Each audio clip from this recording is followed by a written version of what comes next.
नमस्कार मैं मौजिद बंधुসকল বলগতে চামক আজি 9টা গুৰুত্বপূৰ্ণ খবৰ। প্ৰথমটো খবৰ, জম্মু কাশ্মীৰৰ ভয়ংকৰ সন্ত্ৰাসবাদী আক্ৰমণৰ এইবাৰ প্ৰতিশোধ ল'ব ভাৰতে। দয়া নাই ক্ষমা নাই নীতিৰে প্ৰতিশোধ ল'বলৈ সাজু হৈছে ভাৰত। ভাৰতীয় সেনাৰ ৰাডাৰত পিঅ'কেৰ 42টা আততায়ীৰ ঘাটি। কেৱল মাত্ৰ এতিয়া চৰকাৰৰ গ্ৰীণ ছিগনেললৈ অপেক্ষা সেনাৰ। যিকোনো মুহূৰ্তত ভাৰতীয় সেনাই দেশবাসীক দিব ভাল খবৰ। পিঅ'কেৰ 42টা সন্ত্ৰাসবাদীৰ শিবিৰ চিনাক্ত কৰিছে ভাৰতীয় সেনাই। লগতে পিঅ'কেত সন্ত্ৰাসবাদীৰ 130টা লঞ্চ পেড থকাৰ সম্ভাৱনা। আৰু এতিয়া চৰকাৰৰ অনুমতি পালেই সন্ত্ৰাসবাদীৰ ঘাটিত সেনাই চলাব অভিযান। মোদীৰ অধ্যক্ষতাত এই সন্দৰ্ভত দিল্লীত নিৰাপত্তা সম্পৰ্কীয় জৰুৰী বৈঠক অনুষ্ঠিত হৈছে। দয়া নাই ক্ষমা নাই নীতিৰে প্ৰতিশোধ ল'বলৈ সাজু হৈছে ভাৰত। পাকিস্তান সমৰ্থিত সন্ত্ৰাসবাদীৰ ঘাটিত ভাৰতে চলাব এয়াৰ ষ্ট্ৰাইক আৰু চাৰ্জিকেল ষ্ট্ৰাইক। যিকোনো মুহূৰ্তত ভাৰতীয় সেনাই দেশবাসীক দিব ভাল খবৰ। দিল্লীত উচ্চস্তৰীয় বৈঠকৰ মাজতে কাশ্মীৰত সেনাৰ অভিযান। কুলগামৰ অৰণ্যত লুকাই থকা সন্ত্ৰাসবাদীৰ সম্ভেদ পালে সেনাই। জংঘলেৰে আৱৰি থকা টংমাৰ্ক এলেকাত আছিল কেইবাটাও সন্ত্ৰাসবাদী। আৰু সন্ত্ৰাসবাদীৰ দলটোক ঘেৰি লৈ এনকাউণ্টাৰ আৰম্ভ কৰিছে সেনাই। সংঘৰ্ষস্থলীৰ কিছু নিলগত আছে লস্কৰৰ কেইবাটাও লঞ্চ পেড। আৰু সেই স্থানৰ পৰা পূৰ্বে কেইবাবাৰো অনুপ্ৰৱেশৰ চেষ্টা চলাইছিল সন্ত্ৰাসবাদীয়ে। আৰু এই মুহূৰ্তত পিঅ'কেৰ 24টা সন্ত্ৰাসবাদীৰ শিবিৰ চিনাক্ত কৰিছে ভাৰতীয় সেনাই। চৰকাৰে গ্ৰীণ ছিগনেল দিয়াৰ লগে লগে এই 42টাকৈ সন্ত্ৰাসবাদীৰ ঘাটিত ভাৰতীয় সেনাই চলাব অভিযান। পৰৱৰ্তী খবৰ, আগন্তুক 48 ঘণ্টাৰ ভিতৰত ভাৰত ত্যাগ কৰিব লাগিব পাকিস্তানৰ সকলো নাগৰিকে। আৰু লগতে ভাৰতত বন্ধ কৰা হ'ব পাকিস্তানৰ দূতাবাস। ভাৰতীয় নাগৰিকৰ কাৰণে বন্ধ কৰা হৈছে ভাৰতৰ ভিছা। পাকিস্তানৰ বিৰুদ্ধে এইদৰে গৃহ মন্ত্ৰালয়ৰ বৈঠকত 9টাকৈ বৃহৎ সিদ্ধান্ত গ্ৰহণ কৰা হৈছে। অহা 1 মে'ৰ ভিতৰত ভাৰতত থকা সকলো পাকিস্তানী নাগৰিক উভতি যাব লাগিব নিজ দেশলৈ। আৰু লগতে পাকিস্তানৰ বিৰুদ্ধে একশ্যন আৰম্ভ কৰিছে স্থলসেনা, নৌসেনা আৰু বায়ুসেনাই। পাকিস্তানৰ বিৰুদ্ধে কেন্দ্ৰীয় চৰকাৰৰ 9টাকৈ বৃহৎ সিদ্ধান্ত। জম্মু কাশ্মীৰত সন্ত্ৰাসবাদীৰ ভয়ংকৰ আক্ৰমণৰ পিছতে এই 9টাকৈ বৃহৎ সিদ্ধান্ত গ্ৰহণ কৰিছে ভাৰত চৰকাৰে। কি কি সিদ্ধান্ত গ্ৰহণ কৰিছে পইণ্ট টু পইণ্ট আপোনালোকক জনাই আছোঁ। 1 নম্বৰত কোৱা হৈছে অহা 1 মে'ৰ ভিতৰত ভাৰতত থকা সকলো পাকিস্তানী নাগৰিক উভতি যাব লাগিব নিজ দেশলৈ। 2 নম্বৰত কোৱা হৈছে সকলো পাকিস্তানী নাগৰিকৰ বাবে ভাৰতৰ ভিছা বন্ধ কৰা হৈছে। কোনো পাকিস্তানী নাগৰিকে ভাৰতৰ ভিছা লাভ নকৰে। অৰ্থাৎ পাকিস্তানৰ সৈতে সম্পূৰ্ণৰূপে সম্পৰ্ক ছেদ কৰিছে ভাৰতে। পাকিস্তানৰ লগত ভাৰতৰ কোনো সম্পৰ্ক নাই। 3 নম্বৰত কোৱা হৈছে আগন্তুক 48 ঘণ্টাৰ ভিতৰত পাকিস্তানৰ সকলো নাগৰিকে ভাৰত এৰিব লাগিব। পাকিস্তান হাই কমিছনত থকা সামৰিক উপদেষ্টাসকলে এসপ্তাহৰ ভিতৰত এৰিব লাগিব ভাৰত। অৰ্থাৎ 1 মে'ৰ ভিতৰত পাকিস্তান হাই কমিছনত থকা সামৰিক উপদেষ্টাসকলে ভাৰত ত্যাগ কৰিব লাগিব। আৰু ইছলামাবাদত থকা সামৰিক উপদেষ্টাসকলক উভতাই আনিব ভাৰতে। অৰ্থাৎ ভাৰতত থকা যি পাকিস্তানৰ দূতাবাস আছে সেই দূতাবাস বন্ধ কৰি দিয়া হ'ব। লগতে পাকিস্তানৰ ৰাজধানী ইছলামাবাদত ভাৰতৰ দূতাবাসো বন্ধ কৰিব ভাৰত চৰকাৰে। তাত যিসকল ভাৰত চৰকাৰৰ বিষয়ববীয়াসকল আছে তেওঁলোকক শীঘ্ৰেই ভাৰতলৈ উভতাই আনিব ভাৰত চৰকাৰে। 6 নম্বৰত কোৱা হৈছে ভাৰতে বাতিল কৰিছে হিন্দু জলনীতি। আৰু 7 নম্বৰত কোৱা হৈছে বা নিৰ্দেশ দিয়া হৈছে আটাৰী চেক বৰ্ডাৰ বন্ধ কৰি দিলে ভাৰতে। এইটো এটা বৃহৎ সিদ্ধান্ত ভাৰত চৰকাৰৰ। আটাৰী চেক বৰ্ডাৰ বন্ধ কৰি দিছে ভাৰত চৰকাৰে। ভাৰতৰ লগত পাকিস্তানৰ কোনো ধৰণৰ সম্পৰ্ক নাই। 8 নম্বৰত একশ্যনৰ বাবে স্থলসেনা, নৌসেনা আৰু বায়ুসেনাক নিৰ্দেশ দিছে ভাৰত চৰকাৰে। আৰু 9 নম্বৰত জম্মু কাশ্মীৰৰ সকলো চৰকাৰী কৰ্মচাৰীক ৱৰ্ক ফ্ৰম হোম নিৰ্দেশ দিয়া হৈছে। অৰ্থাৎ জম্মু কাশ্মীৰৰ চৰকাৰী কৰ্মচাৰীসকল এতিয়া আৰু অফিচত যাব নালাগে, ঘৰৰ পৰাই সকলো চৰকাৰী কাম কৰিব। কিয়নো আপোনালোকে সকলোৱে জানে জম্মু কাশ্মীৰত যি বিশ্ব কঁপাই যোৱা ভয়ংকৰ সন্ত্ৰাসবাদী আক্ৰমণৰ ঘটনা সংঘটিত হ'ল, এই ঘটনাক লৈ উদ্বিগ্ন হৈ পৰিছে কেন্দ্ৰীয় চৰকাৰ, যাৰ পৰিপ্ৰেক্ষিতত কেন্দ্ৰীয় গৃহ মন্ত্ৰালয়ৰ নেতৃত্বত জৰুৰী বৈঠকৰ আহ্বান কৰি এই 9টাকৈ বৃহৎ সিদ্ধান্ত গ্ৰহণ কৰা হৈছে। এক প্ৰকাৰ পাকিস্তানৰ বিৰুদ্ধে যুদ্ধ ঘোষণা কৰিছে ভাৰত চৰকাৰে। চিচিএছৰ বৈঠকত এইসমূহ বৃহৎ সিদ্ধান্ত গ্ৰহণ কৰা হৈছে। পৰৱৰ্তী খবৰ, জম্মু কাশ্মীৰৰ পেহেলগামত সন্ত্ৰাসবাদীয়ে আক্ৰমণ চলোৱাৰ পিছতে তৎপৰ হৈছে নিৰাপত্তাৰক্ষী।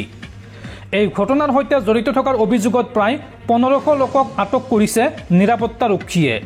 এইসকল লোকক সোধা পোছা অব্যাহত ৰাখিছে নিৰাপত্তাৰক্ষীয়ে। দৰ্শকসকল, আৰু বহুতো গুৰুত্বপূৰ্ণ খবৰ আছে। তাৰ আগতে আপোনাক জনাওঁ যে যদি আপুনি এতিয়ালৈকে এইটো ভিডিঅ'ত লাইক কৰা নাই তেন্তে এতিয়াই ভিডিঅ'টোত লাইক কৰি দিয়ক, আৰু এনেকুৱা ধৰণৰ ভিডিঅ'সমূহ নিতৌ চাবলৈ চেনেলটো ছাবস্ক্ৰাইব কৰি কাষত থকা বেল আইকনটো প্ৰেছ কৰি ৰাখক। পৰৱৰ্তী খবৰ, জম্মু কাশ্মীৰত পৰ্যটকৰ জীৱন বচাবলৈ গৈ মৃত্যু হ'ল মুছলমান যুৱক সৈয়দ আদিল হুছেইন শ্বাহৰ। আততায়ীৰ হাতৰ পৰা মাৰণাস্ত্ৰ কাঢ়ি আনিব খুজিছিল আদিল হুছেইন শ্বাহে।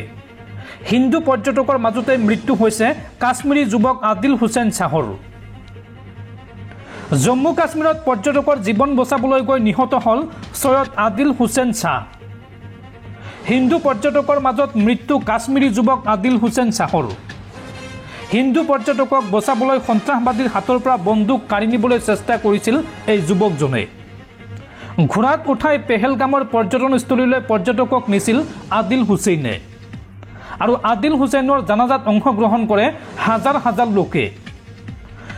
জম্মু কাশ্মীৰৰ মুখ্যমন্ত্ৰী উমৰ আব্দুল্লাহেও অংশগ্ৰহণ কৰে এই জানাজাত। পৰৱৰ্তী খবৰ, পাকিস্তানৰ ভয়ংকৰ সন্ত্ৰাসবাদী আক্ৰমণক লৈ এইবাৰ প্ৰথমবাৰলৈ মুখ খুলিছে অসমৰ মুখ্যমন্ত্ৰী হিমন্ত বিশ্ব শৰ্মাই।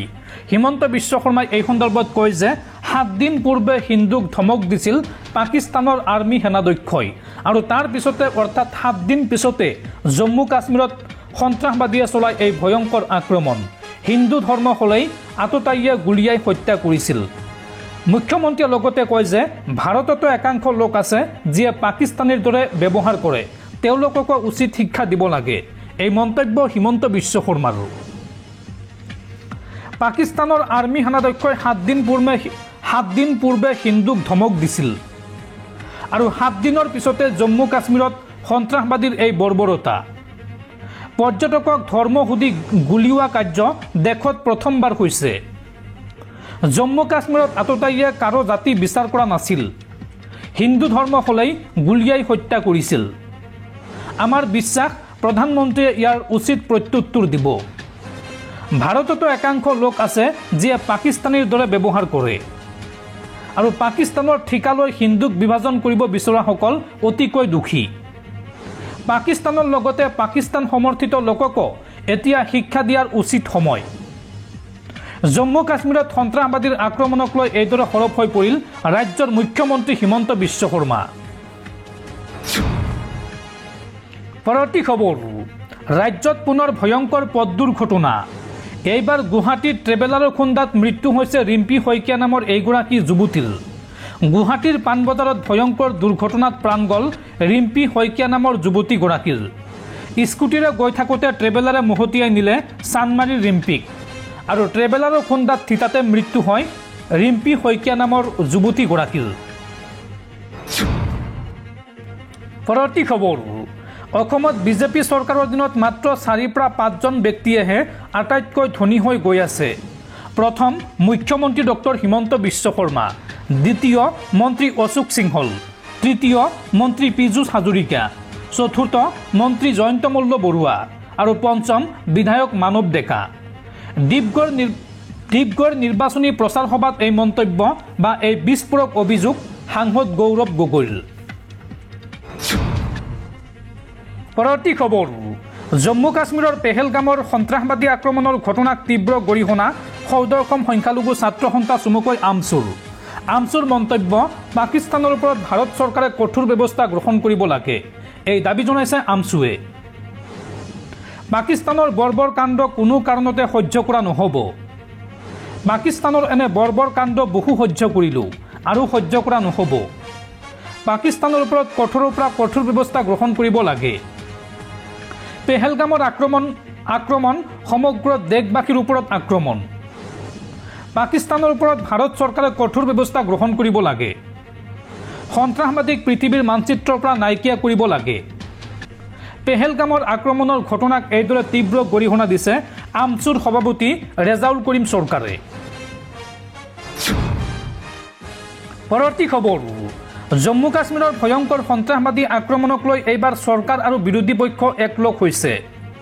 এই সন্দৰ্ভত কংগ্ৰেছৰ ৰাষ্ট্ৰীয় অধ্যক্ষ মল্লিকাৰ্জুন খাৰ্গেৰ মন্তব্য যে এয়া দলীয় ৰাজনীতিৰ সময় নহয়। পেহেলগামৰ ঘটনাত কেন্দ্ৰীয় চৰকাৰৰ কাষত থাকিব কংগ্ৰেছ। এই মন্তব্য কৰিছে কংগ্ৰেছৰ ৰাষ্ট্ৰীয় অধ্যক্ষ মল্লিকাৰ্জুন খাৰ্গে।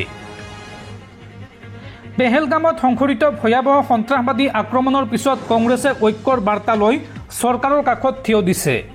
সূত্ৰই দাবী কৰিছে যে পেহেলগাম সন্দৰ্ভত শীঘ্ৰেই কেন্দ্ৰীয় চৰকাৰে সৰ্বদলীয় বৈঠকৰ আহ্বান কৰিবলৈ আগবাঢ়িছে। এই পৰিস্থিতিত কি কৰিব লাগে আৰু ৰাষ্ট্ৰীয় নিৰাপত্তাৰ স্বাৰ্থত চৰকাৰে কি পদক্ষেপ গ্ৰহণ কৰিছে সেই সন্দৰ্ভত সকলো পক্ষৰ সৈতে আলোচনা কৰা হ'ব বুলি জানিব পৰা গৈছে। এক্স হেণ্ডেলত এটা পোষ্টত কংগ্ৰেছৰ ৰাষ্ট্ৰীয় সভাপতি মল্লিকাৰ্জুন খাৰ্গেই কয় যে এই আক্ৰমণত আমি গভীৰভাৱে শোকাহত হৈছোঁ।